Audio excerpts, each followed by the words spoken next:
Hey everybody, Daniel here with another Casual Dude review, and today we're going to be doing a very short video, and what we're going to be doing is from a subscriber request comparing the Rolex Datejust to the Rolex Datejust. And so we're going to talk about what some of the biggest differences are. They do have a similar look. This feels like the older brother of the Datejust, and so we're going to talk about what some of the differences are. Things like pricing and different bracelets and materials and functions and things like that. I think we have a good comparison here as we do have both of them with a champagne dial. And so that should help, kind of bring a lot of the similarities to a close here. But so let's just jump right in. As you can see on this Datejust, I do have it on a Jubilee bracelet and fluted bezel. And again, both have a champagne dial. So I think this is a really good apples to apples comparison here. But let's go ahead and take a look at the difference. The one difference we can talk about on the dial is that because I already have the stick markers on the Datejust, I opted for the Roman markers on the day date.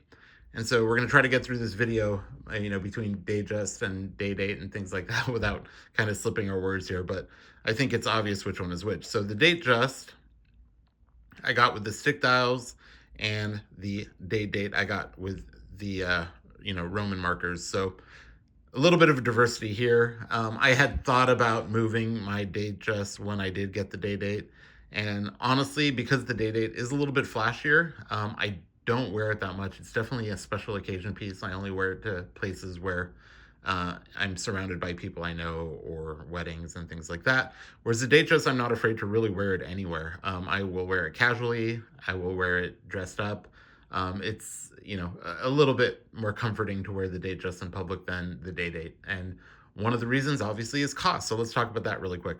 Now, the Datejust can be got only in stainless steel if you want, which will run you about $10,000. This model in particular is obviously a two-tone with yellow gold, and it'll cost you closer to $15,000. And I know prices of two-tones and precious metals are going up this year with Rolex, so always go to the Rolex website. You'll always pay what the website shows as far as pricing goes. The MSRP, all of the ADs have to sell at MSRP. So go ahead and check current prices to make sure that the price changes haven't affected these models too much. But this one ran me about $15,000. So is it an expensive watch? Absolutely, of course it is. I do have it insured, but I am much more comfortable kind of getting this one beat up a little bit and wearing it in public than I would be the day date. So this one gets a lot more wrist time, surprisingly. You can see the fluted bezel is pretty similar on both models.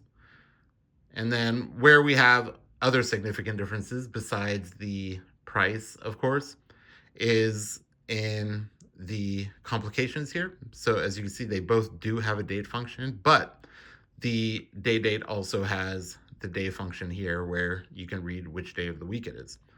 And then, of course, the day date can only be got as a full precious metal watch. So again, got this in yellow gold. And with yellow gold, a full precious metal piece, this piece ran me about $40,000. And so again, you can see why it's more than twice the cost of the Datejust. You can see why I don't really wear it in public. It's very flashy. I live in a big city in Los Angeles. And so the last thing I want to do is make myself a target. So this was kind of the pinnacle piece in my collection. I said when I get a day date, like I kind of feel like I've, kind of reached the top of my Rolex collecting. It doesn't mean it's the last watch I'll ever buy. I did buy a 1908 after this, which you can see in another video. But yeah, it's this was kind of like the big daddy, and it's the watch that I kind of got hooked on after watching The Sopranos as well. And so this is a larger piece. It's 40 or 41 millimeter. I don't remember offhand. I have so many 40 and 41 millimeter watches, but this is the larger one. They do make it in a smaller size. And you can also get a Datejust in various other precious metals like platinum, which will run up to $60,000, and you can get it in the rose gold color as well. Again, all of them will be a precious metal watch, so you're looking at spending $40,000 to $60,000 for a non-diamond piece of the day date. Whereas there's a lot more flexibility on the Datejust, like I said, ranging from $10,000 and then going up to the two-tone models. You cannot get a full precious metal Datejust, but you can get it with rose gold, and you can also get it with diamonds as well. And of course, you also have the option for a smooth bezel and oyster bracelet, which diversifies this one a lot more. So it's a much more flexible watch, in my opinion. Now, another thing is the bracelet, obviously. This bracelet is, you know, just goes hand in hand with day date. And when you see this bracelet, you pretty much always know what somebody's wearing. One thing I like is that it does have a hidden clasp, so you would lift this up right here to expose the clasp and open it up. And there's no security lock on here. There's no security lock on either of them, but this is a much more seamless design when it comes to hiding the clasp under here, so it doesn't protrude and it looks like a very kind of unified design all the way around. And so you would lift the Rolex crown there and open it up. And then here you would lift it right here. And we're not going to go through all that because we've done videos on both these watches before. I love the Jubilee bracelet. Obviously, having a smaller link means that there's much more flexibility in it. So it's easier to get sized, and it is, just easier to fit on your wrist with the shorter links. And what I really like about the Datejust is that it does have a micro adjustment. So you can move it a position up or down depending on if you have any wrist swelling or anything like that. Surprisingly, you do not have that on the Day-Date. I was kind of disappointed about that because my wrist kind of fell in between these models. So I took a link off and it fit perfect when I walked out.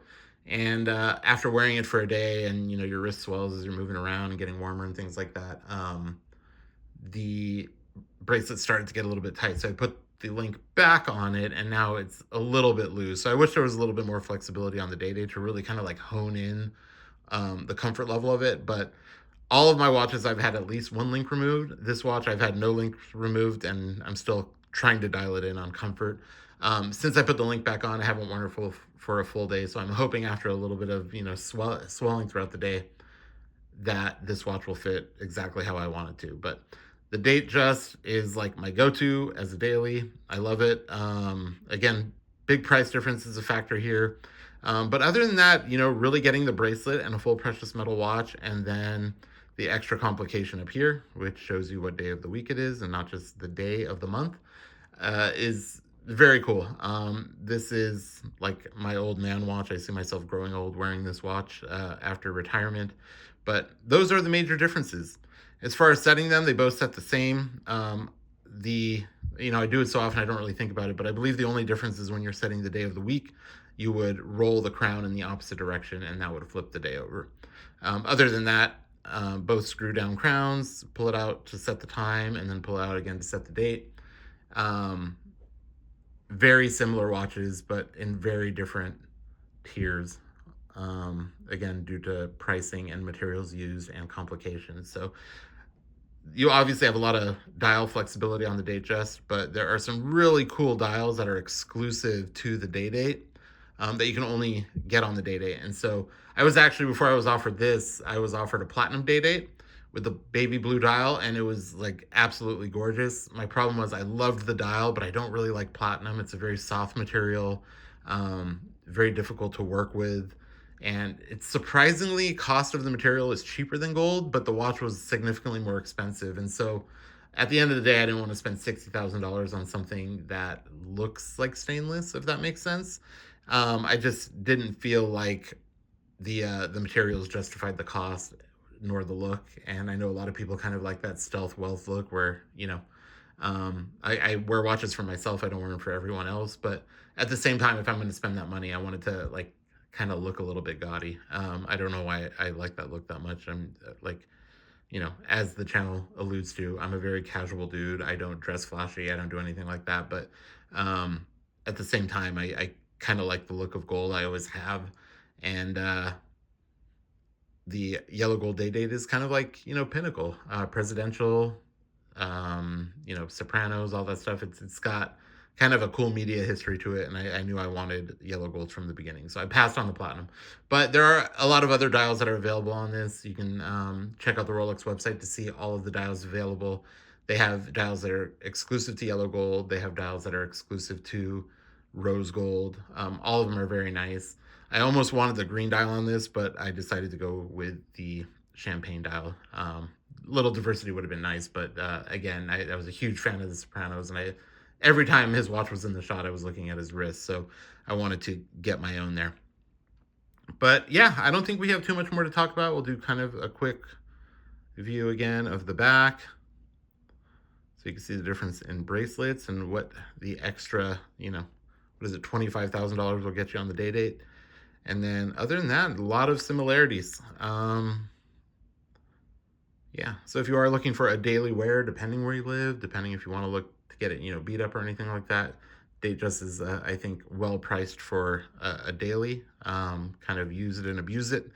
And the Datejust for me is more of a special event piece for now, until I am sitting on a boat in the Florida ocean, and not thinking about work anymore.